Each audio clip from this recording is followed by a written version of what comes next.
I honestly believe that this concept might be better than my Wolfman one. But it is 100% original, so I wonder how many clicks the thumbnail will actually get. What am I going to do with the thumbnail? Naomi Green was always a weird girl.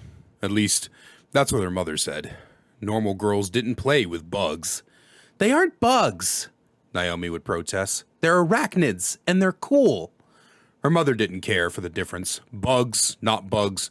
All that mattered was that Naomi didn't get to have them at her mother's house. Her father, however, he was a different story. He brought her all the spiders she could ever want. A bunch of them, every shape, size, color, and kind. He always told her, do what makes you happy, because no one else can do it for you. As time went on, Naomi's mother grew more and more overbearing. Before finally, when Naomi was 14, she was allowed to choose to live with her father, and she did just that. Naomi spent all the time with her father. He would help her build larger enclosures for her spiders, buy her spider-themed clothes, help her track down rare breeds until eventually Naomi had amassed a large collection of hundreds of spiders and spent her early adult years as a breeder selling them and looking to open her own shop, all with her father's help and blessings. Naomi told herself no man would ever be good enough for they would not be as loving, kind, and understanding as her father. But that was before she met Aaron. Aaron Masterson was the heir to a wealthy estate in the town that she lived in. The Mastersons owned basically the whole town and had a large mansion over the hill from the downtown area where her little shop front sat. He walked in one day, tall, blonde, and handsome, and took extreme interest in her little spider shop. To Naomi, this was new, as most people treated her with contempt and caution, for her clientele was mostly online. So, to have someone, perhaps the most important someone in the entire town, be interested in her babies was amazing. And before Naomi could fathom it, 3 years had passed and her and Aaron had been wed. They had a relationship she could only dream of. He sectioned off a large room in his mansion for her children, allowed her to spend all her time taking care of them. It was not long after their wedding, within the year in fact, that they took a trip to New York for a vacation. It pained Naomi to be away from her babies, but Aaron had hired an expert to ensure they received the proper care, and the vacation was wonderful. The sights, the food, the theaters and clubs. Naomi was so happy. And then she found it. In a little shop in Chinatown, Naomi saw a spider she had been missing from her collection for years. The Chinese bird spider. A large 8-inch spider whose venom can cause paralysis, and it was never to be handled. Of course, Aaron brought it for her and arranged for it to be shipped and received by the handler he had hired. The day could not get better, but the night could get much worse. It was a late movie, letting out around midnight, and Naomi and Aaron had been told about an ice cream parlor open 24 hours only 3 blocks down. They opted not to take a taxi, and perhaps they should have. When they passed an alleyway partially through the second block, Naomi felt herself get grabbed and Aaron yell. It all happened so fast. Aaron screaming about paying anything, the coarse laughter of men who reeked of cigarettes and booze, and a gunshot, one that nearly deafened Naomi. She saw their faces in the pale street lights. They were hideous, ungroomed and laughing. She saw her Aaron, her sweet, wonderful Aaron, laying on the ground bleeding. The men hit her over the head with something metal, and she passed out. If there was a way to tell how much time she spent recounting the story to the police, from a hospital bed recovering with stitches in her head, she could not say. Nor could she tell you how long it took her to get back home, or the words her father said to her at Aaron's funeral. The feeling of the pen as she signed the documents naming her the sole heiress to Aaron's estate. She had no biological children. Aaron and her had found out she could not conceive shortly after the wedding. The spiders were her children. She sat and waited for news from the police, only to hear the most awful news. The 3 men who had killed Aaron would not be punished. Not enough evidence, they said. Not enough! Naomi had given perfect descriptions. She could never forget their faces. She pointed out their mugshots. Was her word not enough? How dare they? How dare they let those awful demons who took her Aaron from her live? But then it hit her. A few months after the incident, she realized exactly what she should do. She went to the enclosure room and found the last thing Aaron had ever bought for her, the Chinese bird spider. She had named it Aranor, and she concocted a plan. She packed Aranor and flew to New York the next week, leaving her babies in the hands of the handler that she had once hired for her and Aaron's trip. She knew these men's names. She knew what men like this would want. They were far too drunk to remember her, and she knew it. So she searched for them.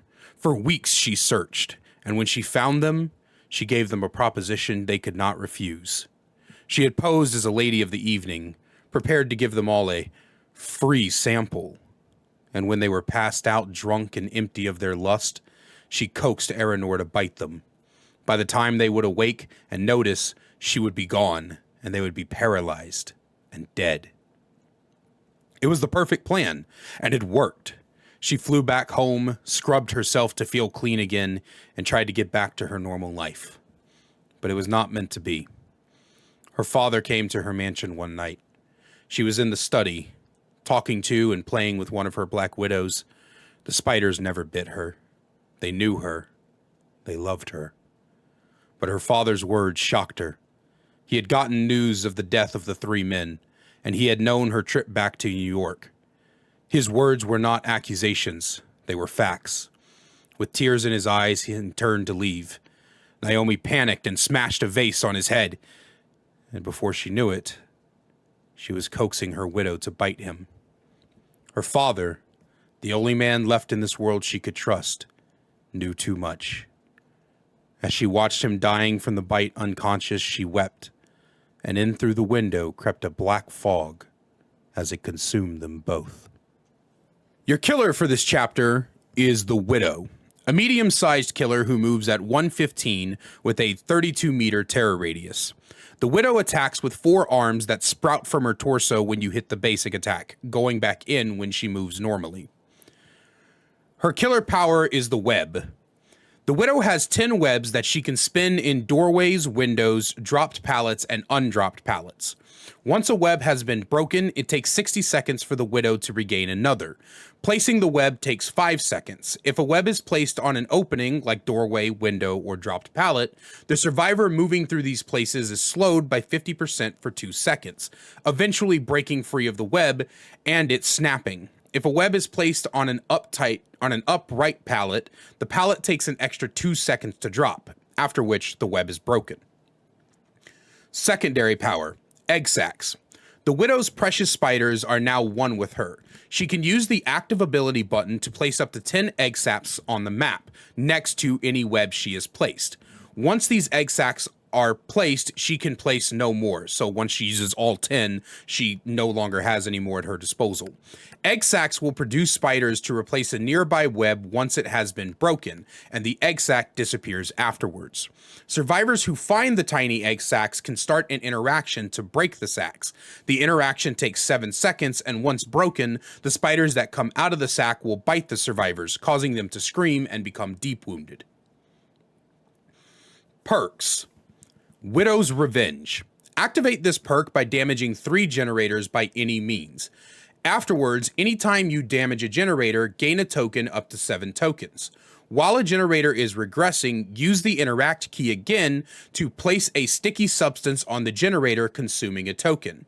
When the generator is completed, survivors who are on the completed gen are now stuck to the gen and can only escape by performing a break action, which takes 10, 15, or 20 seconds. Survivors can be hit or grabbed from being stuck to the generator, but they are not damaged by this perk.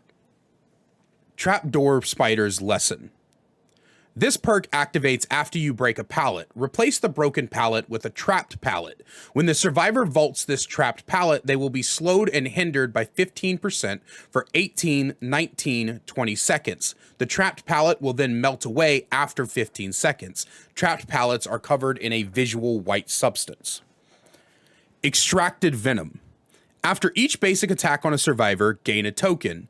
Once 8, 6, or 4 tokens have been gained, your basic attack will now cause deep wound and consume a token. Once the tokens have been depleted, the perk counter starts over. Add-ons. Brown add-ons. Mother's Memory. Reduce your web and egg sac count by 5. Increase the blood point bonus for catching survivors in your web by 100%. Baby Spiders. Increase your egg sac count by 1 and decrease your web count by 1. Daddy Longlegs. Decrease the time it takes to regain a web by 10 seconds. Oral Weave Spider. Increase your web count by 1 and decrease your egg sac count by 1. Yellow add-ons. Jumping Spiders. Egg sacs when broken now cause deafen for 10 seconds. Garden Spiders. Egg sacs when broken now cause mangled until fully healed. Wolf Spiders. A web replaced by an egg sac increases the hindered penalty by 0.5 seconds. Yellow Sac Spiders. A web replaced by an egg sac takes 3 seconds to replace instead of 5. Wood Lice Spiders.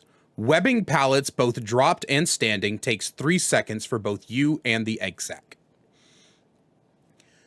Green add-ons. Dwarf Spiders. Broken egg sacs cause oblivious for 15 seconds. Darwin's Bark Spiders. Broken webs cause 55% hindered, but last 1 second shorter. Prominian Spiders. Broken webs will exhaust survivors for the hindered duration.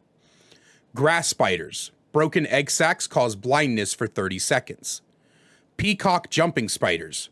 Broken egg sacs will cause hemorrhage until fully healed. Purple add-ons. Brown Recluse Spiders. Broken egg sacs will injure an uninjured survivor and cause the deep wound effect. Black Widow Spiders. Broken egg sacs increase the min timer for deep wound by 10 seconds. Cobalt Blue Spiders.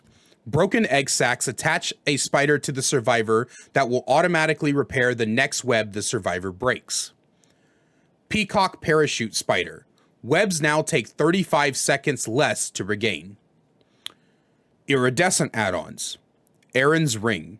Egg sacs broken by survivors will now regenerate themselves after 20 seconds. Aranor. Reduce the number of webs by 5 and egg sacs by 7. Broken webs now completely entangle a survivor, holding them until they perform a break action, which takes 7 seconds. Webs now take 90 seconds to be regained. This is the new survivor's backstory. Daniel Green never really wanted kids. To be honest, he was happy to spend his life with his wife Natasha, just working at the police station as a detective and coming home to her to watch TV and eat home-cooked meals. But when Naomi was born, his whole viewpoint changed. From the moment he wrapped her hand around his finger, Daniel knew he wanted what was best for her. But unfortunately, love cannot always last, and Natasha filed for divorce when Naomi was 6.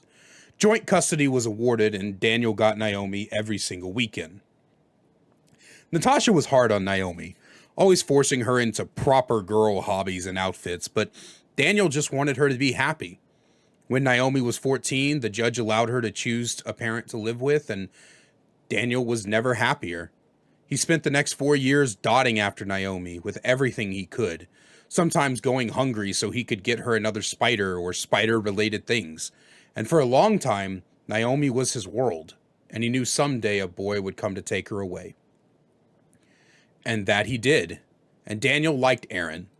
Daniel always secretly loved that Aaron was rich. Naomi's hobby was expensive, and so not only was Aaron a good man, but he was able to take care of Daniel's baby girl.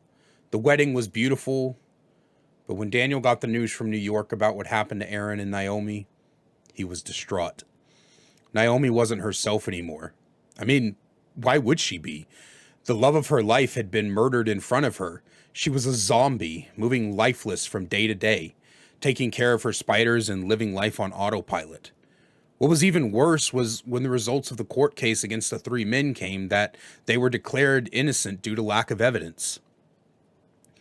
Daniel spent many months seeing if there was anything he could do. He befriended the detective on Naomi's case, but one day, after Naomi had returned home from a second, very out-of-place trip to New York, the other detective called Daniel and told him the 3 men were found dead in their apartments. Coroner said they had been injected with a neurotoxin, but the puncture site looked more like spider bites. And Daniel's heart sank.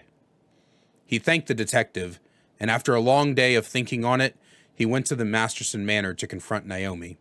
She admitted it, and when he declared he'd have to turn her in with tears in his eyes, the last thing he felt was the smash of something against the back of his head. And the last thing he heard was his sweet Naomi crying. Daniel Green is aged 52, tall, and noise level is medium. Daniel is the father to Naomi Green, aka the widow. Daniel's perks. Father's intuition.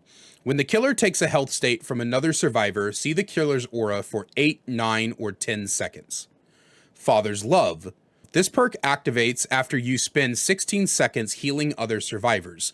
You can then heal survivors at an increase 100% speed for the next 1, 2, or 3 health states you heal.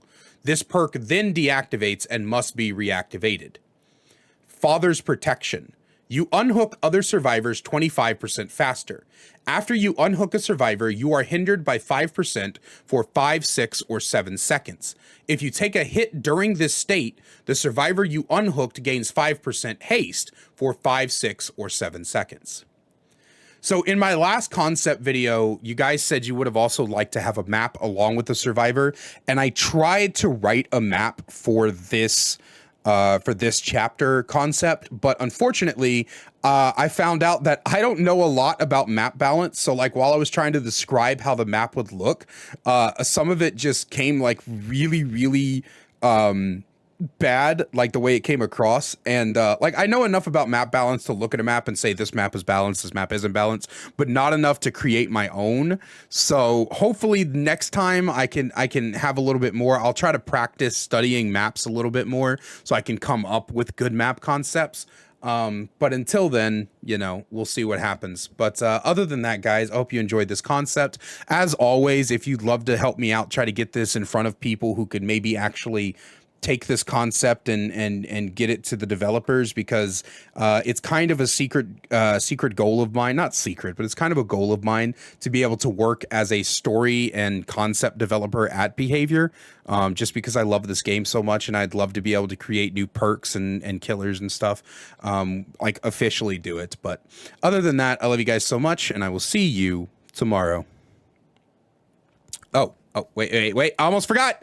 And a special thank you to my channel members, Nuclear Bomb and Spirit Upgrades. If you guys want to know how to get thank yous at the end of videos, as well as a butt ton of perks, please click that join button down below to find out how you can become a channel member today. Okay, now I love you guys, and I'll see you tomorrow.